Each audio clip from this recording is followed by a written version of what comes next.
দাম সেকেলিশ ধরে ওটা থো মাটি থো ওটা রক মাটি থো লোকটি ভাই আসলে পাগল মুখ খারাপ করালে সেকেলে আরে জগ ধরি জগ পড়ে গেলে কিন্তু এক টল খুলে কি খাই দিচ্ছে রে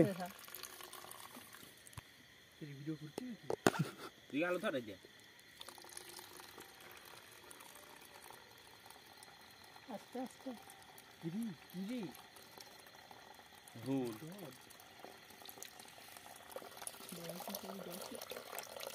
জামার থেকে দিকে দৌড় মারছি যেই আসুক দৌড় দেবো না আস্তে আস্তে একজন যেই আসুক রস খাচ্ছি ভাব এই একজন আসলো বাইন্দু সুদে বাড়ি বেলা দিবি তো আমরা এলাকা চলবো না আমারই মানা করি আরো আছে দে কল